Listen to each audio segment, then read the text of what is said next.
I took a journey back 65 million years ago and simulated prehistoric North America. Across these lands live some of the biggest, fiercest and most intelligent creatures to ever walk the earth. Over the next 100 days, we will see how they cope with the harshest of climates, watch titanic rivalries re-emerge, and even some new friendships form. As we watch the creatures of prehistoric North America produce their offspring and fight for the survival of their species, the question remains, can life find a way, or are they all doomed to die? Well, to find out, we'll have to go back to day one.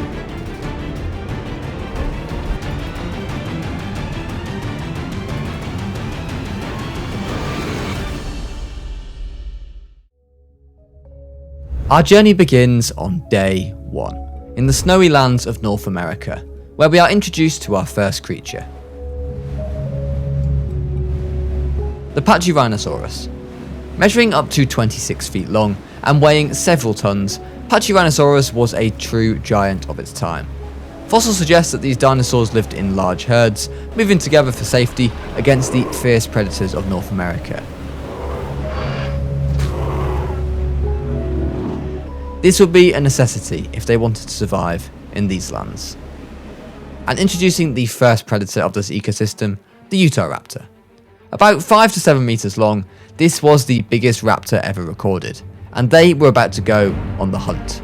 This is a pack of raptors named Beak, Ruby and Red, and they had one goal in mind, to take down a Pachyrhinosaurus.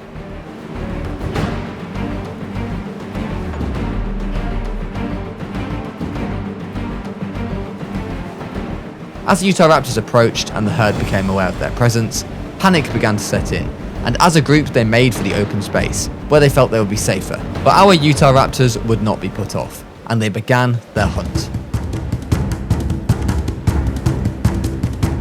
As our Utahraptors sped in, slowing down as they approached the herd, our Pachyrhinosauruses had now formed a circle to protect their babies. The kill of a baby would come with much less risk for the Utahraptors. They would have to be patient though, and wait for the circle to break. Stalking around the circle, Beak and the rest of the pack probed for a weak link. When the circle refused to break, the raptors decided to retreat and wait for the storm to pass. A rush decision could be catastrophic for them, and they have time on their side. But the next day, as the storm subsides slightly and the raptors wake, they finally get the result they are after. A member of the herd breaks formation and makes a run for it. This catastrophic error would cost the Pachyrhinosaur its life, but provided the pack of raptors with a meal that would feed all three of them. Well fed, they leave the remains of the corpse and go to look for a place to rest. For the herd of Pachyrhinosaurs, they get to live to see another day. The next creature to be introduced to our prehistoric North America was the Ankylosaurus. This late Cretaceous herbivore was covered in its thick, bony plates, which acted like a natural armour to protect it from predators. Of course, it wasn't its only defence. Its club tail could be swung with great force to injure or deter attackers.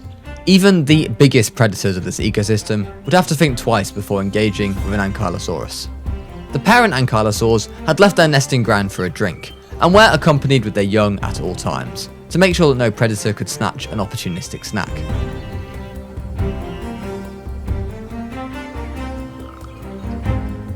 It was strength in numbers for our ankylosaurs, who had all nested in the same territory. It would take both a smart and powerful predator to have any luck here. Unfortunately, prehistoric North America was full of them. This is Scar, a lone Ceratosaurus. This medium-sized theropod dinosaur roamed North America during the Jurassic period. It coexisted at the same time as the more powerful, deadly Allosaurus, but it was still not to be taken lightly. Interestingly, some paleontologists believe that it may have been a good swimmer due to its relatively flexible body and crocodile-like tail. But today Scar, who was the last remaining ceratosaur of his pack, had set his sights on a hearty lamb meal and entered the ankylosaur nesting grounds. A baby would have been the easier kill, but soon Scar found himself face to face with Spike the ankylosaur. Spike had no offspring, so was prepared to selflessly put his own life at risk to protect the rest of his species. And Spike would get the first hit in of an intense battle, but Scar was a seasoned veteran, and was not going to lay down without a fight.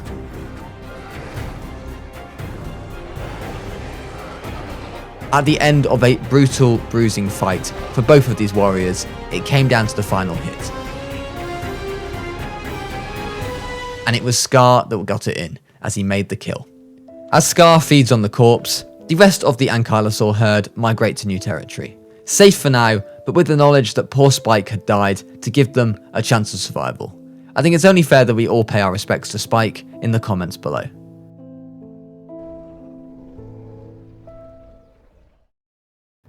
Back with our Utah Raptors, who are still finishing the remains of the Apache Rhino corpse, there was trouble in paradise. As they fought for the remains of the corpse, Ruby, the mate of the alpha of the pack Beak, became threatened by Red, and what appeared to be perfectly normal behaviour at first soon turned into something else entirely. A defeated Red had now been thrown out of the pack by Ruby, and would now have to face the harsh realities of our dangerous world on her own.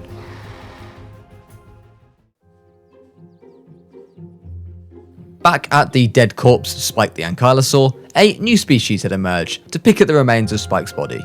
This is the Ornitholestes, a small theropod dinosaur from the late Jurassic.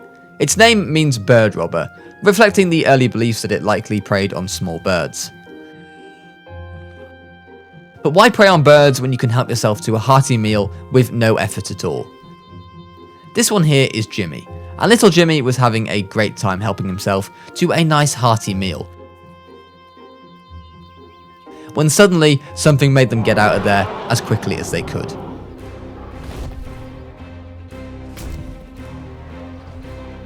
The Allosaurus, the dominant predator of the Jurassic period here in prehistoric North America, had arrived. This mother Allosaurus, however, was not alone, as she was accompanied by her baby. When you are the dominant predator of an ecosystem, meals are rarely scarce, but a free carcass like this when you have young to feed also was a spot of good fortune for our mother. However, while she was taking her fill, baby Tooth the Allosaur over here decided to go off on an adventure. As any young hatchling was, they were inherently curious about the world around them, and were having a great time throwing themselves into trees and rocks galore.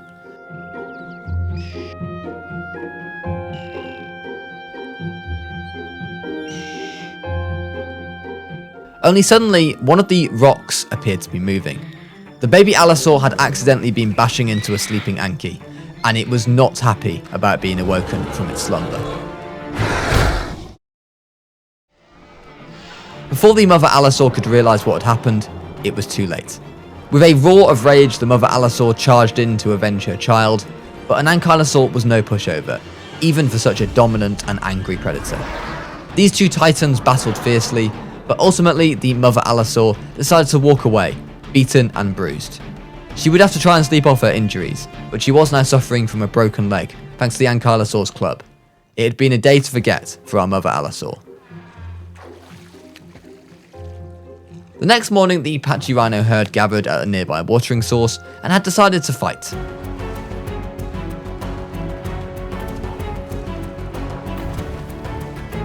Fights like this were all too common for these herbivores, as they used them to work out where they each belonged in the herd. Major injuries were seldom suffered, but at the end of the fight, they all knew where they stood.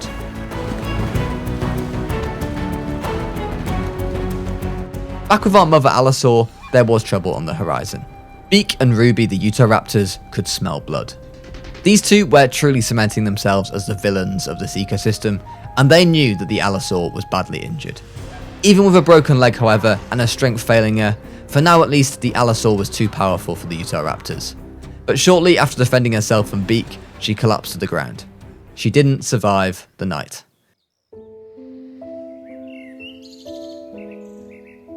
Like clockwork, the Utah Raptors re-emerged and feasted on the carcass.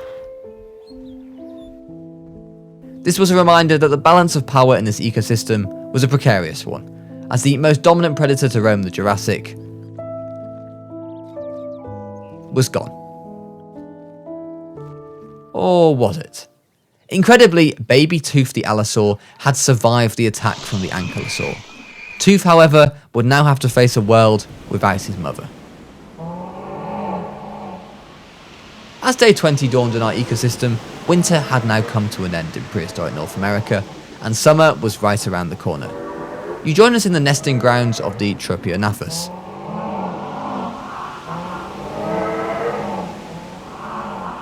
This pterosaur from the Cretaceous period was a strong flyer, using dynamic soaring to travel long distances over the ocean in search of food. But it certainly wasn't the biggest flyer around these parts.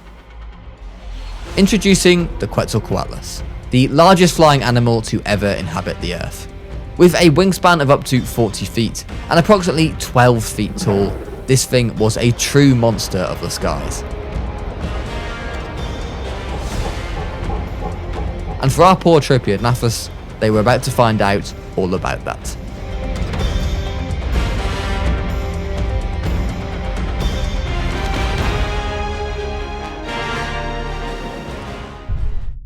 This is Big Haley, a true giant of this ecosystem. As she claimed her kill and the Tropeo scattered, she prepared to return to her nest to feed her baby. However, this is where Haley's story takes a tragic turn. Upon returning to the nest, the baby was nowhere to be seen. It is likely that it fell off the cliff that the nest is balanced on, but her desperate cries could be heard from across the entire ecosystem. It was no use, however. Her baby was gone.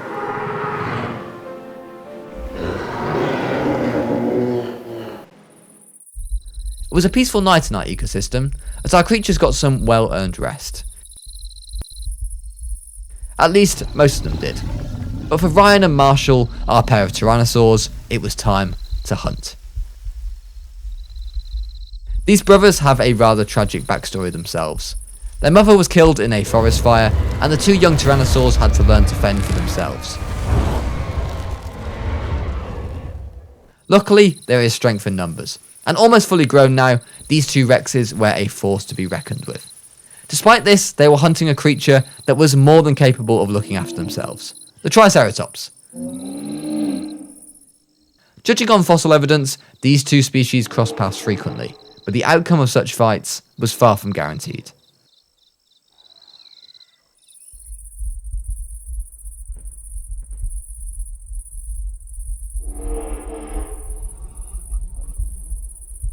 For now, the Rex rested, but as morning began to break, the Triceratops had spotted the Rexes and were already on high alert.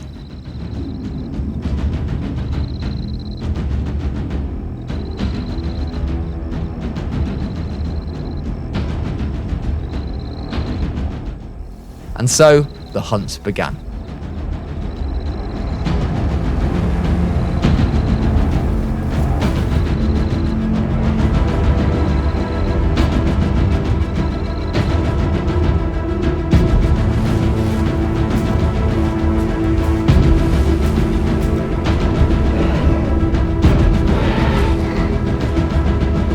Marshall was first in on the Triceratops, but after both of them landed blows, the Triceratops escaped with his life.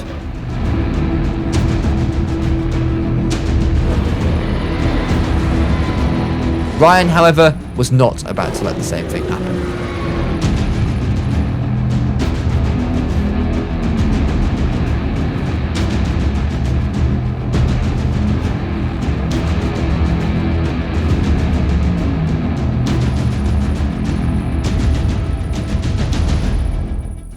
As the killer, Ryan would be able to get the first fill, but these brothers are a team.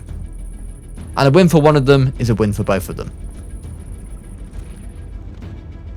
This one kill would sustain both of them for quite some time.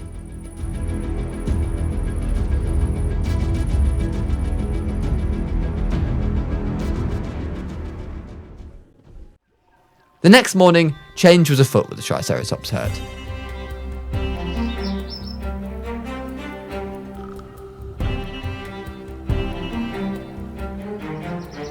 The Triceratops that had barely gotten away from Marshall the previous night was actually the alpha of the herd, but now with a broken horn, its position was under threat from rival males.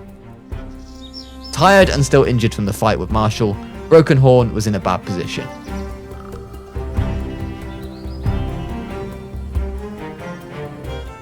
Yet still, he refused to back down, and the rival male eventually retreats, leaving Broken Horn's position as alpha still intact, for now.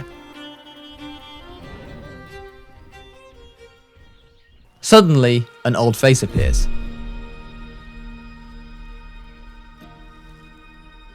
Red, the exiled Utahraptor, appears at the watering hole, in desperate need of a drink. She hasn't eaten in days, but there was certainly no chance of her taking down a Triceratops on her own.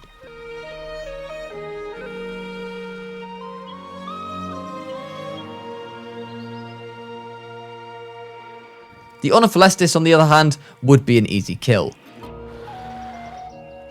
but not nearly enough to sustain her. She needed a bigger one. Among the most intelligent dinosaurs, Red had decided to set a trap. The corpse of the Ornitholestes kill that she'd made would hopefully bring in some slightly bigger predators. Predators that could become a bigger, heartier meal for Red.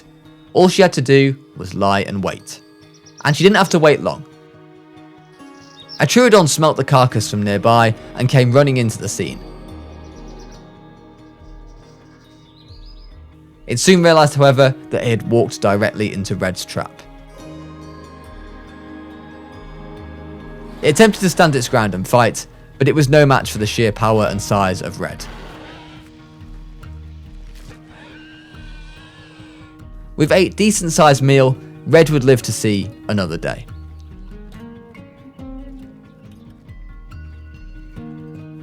We had now reached day 40 of our prehistoric North American journey, and we returned to our orphan Allosaurus Tooth, who continued his journey across the ecosystem. For Tooth to survive, he was going to need an incredible amount of luck.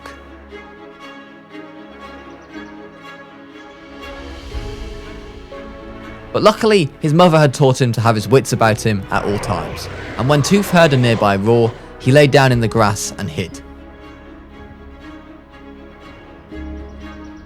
This roar was from Scar the Ceratosaur, who had been sure he could smell something around here.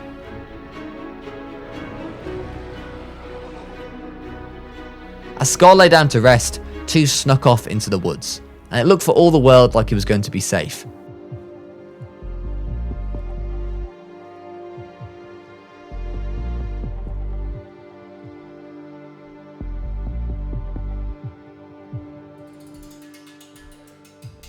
Until Scar spotted him. Scar had raw power and speed on his side, but couldn't run for long. As a young Allosaur, Tooth had the stamina, and his best hope would be to just continue running, changing direction every now and then to help tire out Scar some more. Somehow, the baby Allosaur continued to fight another day, as Scar grew tired and eventually had to give up the chase. Suddenly, however, Scar found himself ambushed by Ruby and Beak, and the tired Ceratosaur stared down the two Utahraptors. Even though he was tired, the two Utahraptors, by directly challenging Scar, had bitten off more than they could chew, and Scar was able to get a hit in on Ruby. Beak retreated from the fight and went to check on his mate. It was evident though that Ruby was not in a good way. She tried to stand up, but couldn't. Sensing an opportunity, Scar went in for the kill. But Beak stood by her side to the end. Scar eventually decides to retreat. There's no point risking injury. He knew that Ruby wouldn't live to see another day, and he could come back to eat the corpse once Beak had left the scene. As Beak mourned the impending loss of his mate, he stayed with her into her final moments, and let out a hallowing cry.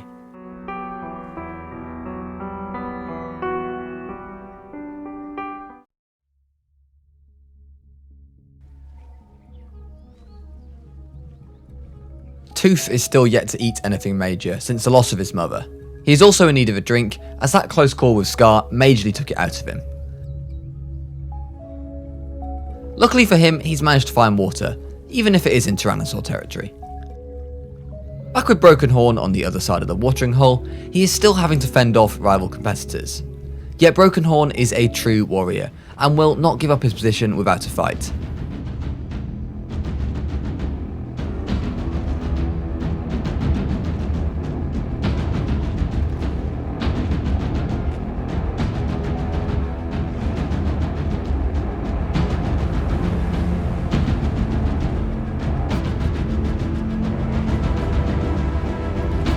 Fights off multiple competitors and shows that even with his lack of a full second horn, he is still the boss around these parts. On the other side of the river, Tooth follows the Triceratops herd with interest. Even at a young age, he knows how vulnerable he is out in the open on his own, and especially after his close call with Scar earlier. Perhaps these nice Triceratops might be nice to take him in, just for the time being. Alas, no such luck for Tooth, as Broken Horn tells him to back off. Tooth is once more alone and vulnerable. However, he does have a spot of luck when he stumbles across the remains of a Triceratops carcass that the Rexes left. He could certainly do with a meal, as he would need to keep his strength. However, what Tooth didn't realise was that this carcass had already been claimed. On the other side of it was Big Haley, the Quetzalcoatlus. When both species became aware of the other's presence, it prompted an interesting interaction. At first it seemed that Big Haley wanted Tooth to leave at once, but Tooth, who had never seen one of these things before, like the curious child that he was, decided to hang around. For some unknown reason, perhaps because of the recent loss of her own child, Big Haley decided to not only let Tooth live, but to become his protector. Since the loss of his mother, poor Tooth had been alone in this world, but perhaps those days were now at an end.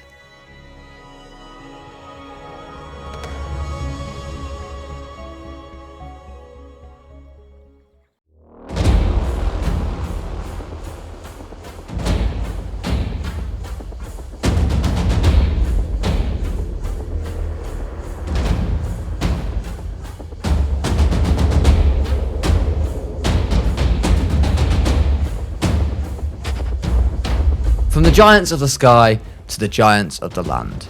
Introducing the Dreadnoughtus, one of the largest animals to ever grace this earth. Its name means fear nothing, and it's easy to see why. A fully sized Dreadnoughtus could reach a whopping 26 meters and weighed about 65 tons.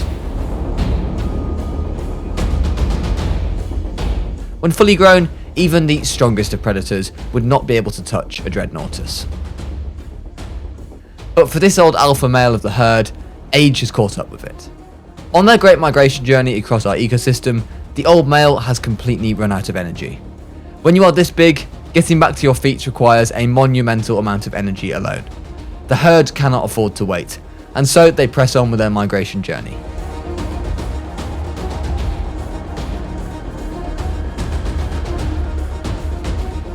The old alpha male, who for decades has led this herd, is now for them a creature of the past.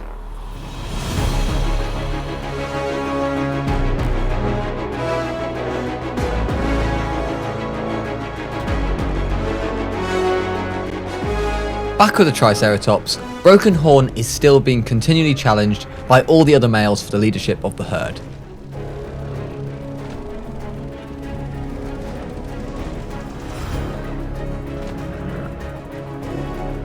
Eventually, all of these fights take their toll on Broken Horn, and he has to accept defeat.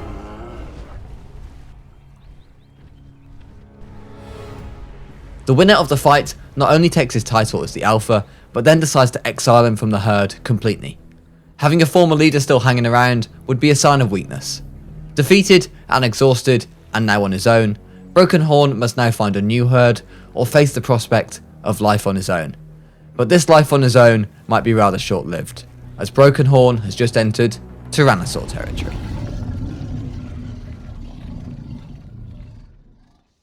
The dead Dreadnoughtus carcass is enough to feed multiple species, but first on the scene is Scar.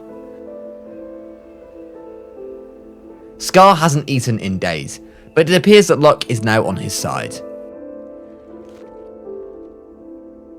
At least it was. The smell of the carcass has brought in Ryan and Marshall, the Tyrannosaurs. Why would they fight Broken Horn and risk injury when you can eat for free?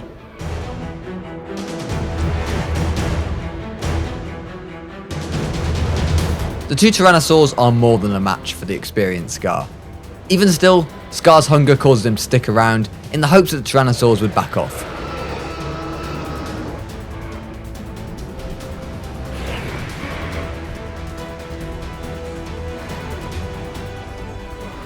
Realistically, this was never going to happen. Scar walks away from the fight with his life, and the tyrannosaurs feed on the Dreadnoughta's carcass. Scar will have to wait to eat for another day. Life can be cruel in prehistoric North America.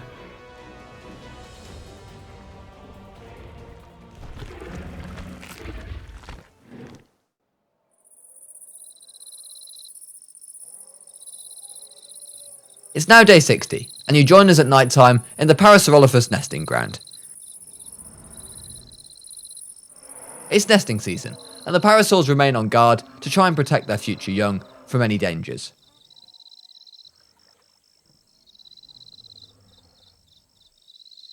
Dangers like Red, the exiled Utahraptor. Red is starving and needs to find some food soon. Utahraptors were likely opportunistic hunters, and without a pack, killing any sizable animal that will give Red a full meal would be risking her life in the process. Instead, the prospect of a parasaur egg is a tempting one. No kill would have to be made, but with plenty of parents protecting the nests, there were still plenty of dangers involved. Red would have to wait for exactly the right moment to make her move.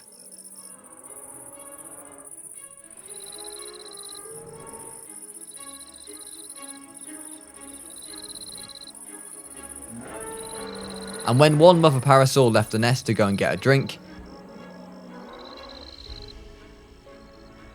it was go time for Red. Slowly and silently, she crept up on the nest. One option would have been for Red to take a singular egg and run, but Red was starving. She had to eat now, and eat a lot, or die trying.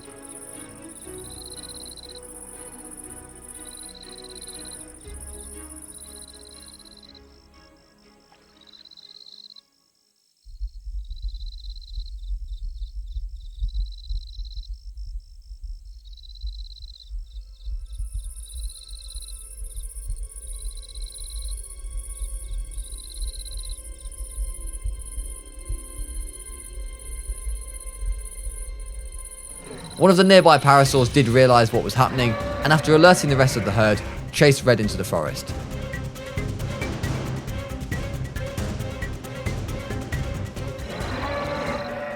But as the mother parasaur returned to her nest, it became clear that she had made a costly error of judgment, and it was too late for this entire nest.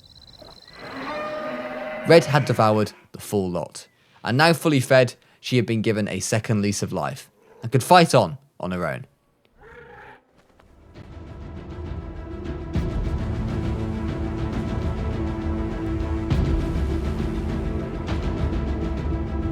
The next morning though, with the parasaurs still reeling from the events of the night before and guarding their nests, something big was coming.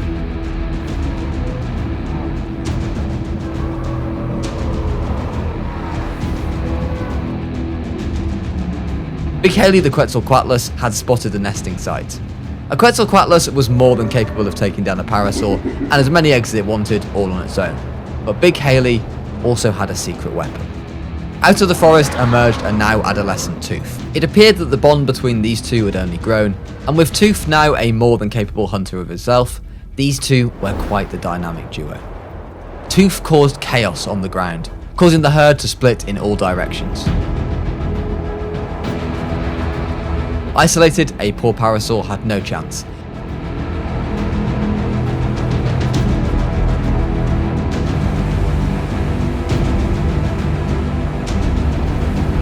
As Big Haley swooped down and placed her beak around its neck. And the slaughter didn't end there, as Tooth made his own kill. With two corpses for these two giants of our ecosystem to feed on, they would surely be well fed, for now at least.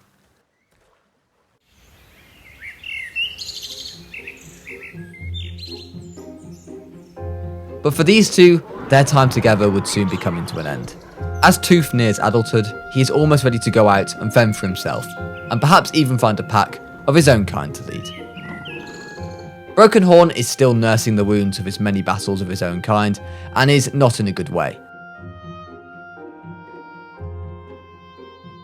As Red the Utahraptor comes out of the bushes, she wonders if there is a chance of an easy kill here. But even an injured and possibly dying Broken Horn is a risk too far for Red, and she skulks away once more, starting to be in need of a kill again. Those parasaur eggs that she had won't last her forever. Suddenly though, out of the bushes came a familiar face. It's Beak, the old alpha of her pack. A starving and still mourning Beak was not happy to see Red, and the two Utah raptors began to fight. As Broken Horn makes a dash for the trees to avoid the scene, so does Red. Beak was the alpha of her previous pack for a reason, but it's too late for Red, as Beak takes her down. For Beak, it had been a traumatic few months. After witnessing his mate die, he then killed the other member of his pack in order for him to survive, capping a remarkable story for this Utah raptor.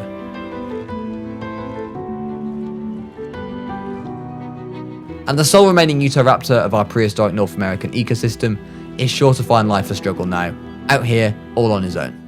On day 80, our Dreadnoughtus herd stopped for a drink and a quick rest from their long migration.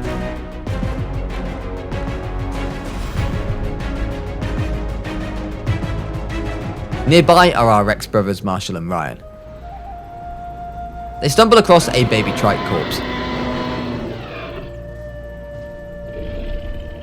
But for once, this meal is not going to be enough for the pair of them. It was not uncommon for Rexes to fight over carcasses, especially if there wasn't enough to go around. Some evidence even suggests a cannibalism.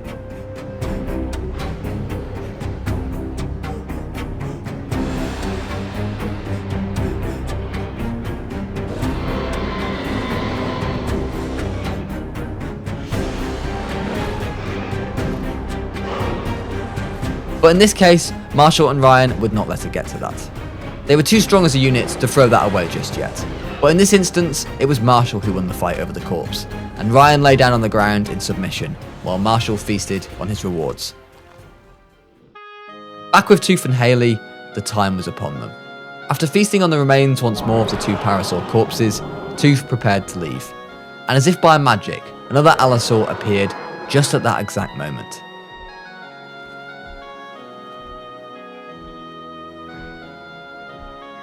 This female allosaur would be Tooth's new pack, and in time would hopefully progress to being a mate. After surviving a hit from an ankylosaur as a baby, it looked as if Tooth was potentially destined to have children of his own someday. Big Haley knew that her work was done here, and as she left, her and Tooth cried out goodbye to each other. She may not have had a baby of her own in the end, but she did do a great job of raising Tooth.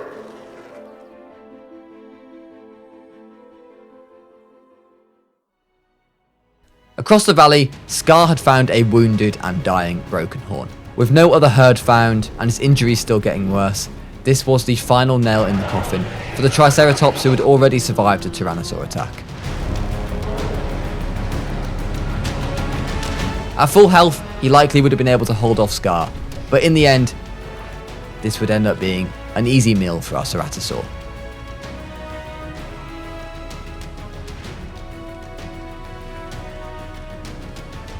Summer was once more over in our prehistoric North American ecosystem, and the return of winter was on the horizon as we approached day 100.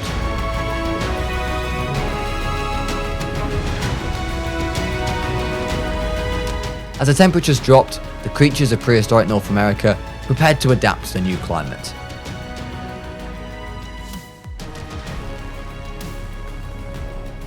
The cooler temperatures meant that our creatures were going to need to eat far more often. And for predators such as Marshall and Ryan, as well as Scar the Ceratosaur, the Parasaurolophus nesting ground would be a hotspot for potential meals. But just as the cooler weather came, our parasaur babies hatched, and the herd began to migrate. Such a journey would be filled with various perils, and would be sure to attract the attention of any carnivore eyeing up a potentially easy meal. And while our parasaurs journeyed across our ecosystem, the winter had also brought big developments for Tooth and his mate. They now had a nest of their own, and were preparing to start a family. Big Haley, the Quetzalcoatlus, often flew overhead and checked on Tooth, to make sure that he was still doing well.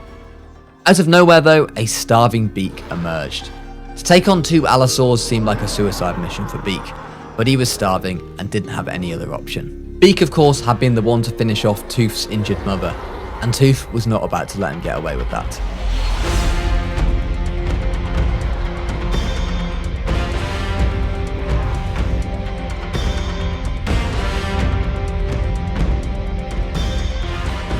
Tooth killed Beak and left his body to rot. He had just eaten and wasn't even hungry. For Tooth, this one was personal. He was not about to let his offspring be eaten by the same species that had delivered the final blow on his mother. And with the death of Beak, the entire original Utahraptor pack, once a dominant force in this ecosystem, was wiped out. On day 100, a true legend of the ecosystem passed away. The many fights and injuries, as well as old age, had eventually left their mark on Scar. And this Ceratosaur laid down to rest one final time.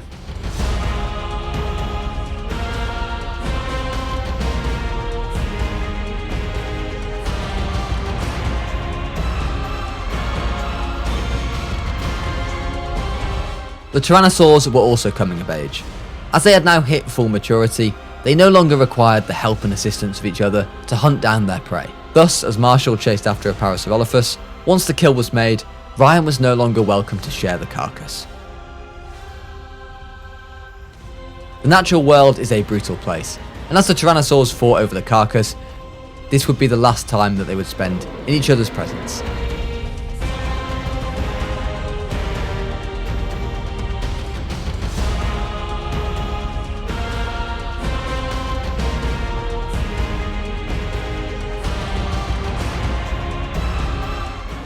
As Marshall once more won the rights to the carcass that he had killed, Ryan knew that it was time for him to move off on his own and potentially find his own family.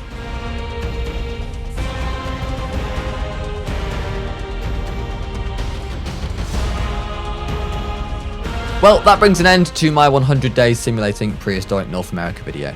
As always, if you enjoyed the video, don't forget to leave a like on the video and comment down below what you guys would like to see me do next.